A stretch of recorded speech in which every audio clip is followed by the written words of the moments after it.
In this video, I'm going to show you how you can find workspace URL in Slack. So by finding your workspace URL, you can be able to log in using the URL anytime or share it with your colleagues or friends.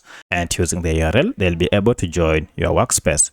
If you find this video helpful, I kindly request that you support me by liking the video and also by subscribing to this channel. Alright, so the first thing you need to do is to log into your Slack workspace. And once you are here, go ahead and click on your account name here. Now from this account name, go ahead and click here on tools and settings. Under this, look for the option called edit workspace details.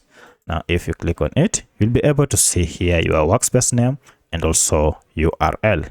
Now go ahead and copy your URL here, then share it with your friends or colleagues. So that's how you can find your workspace URL in Slack.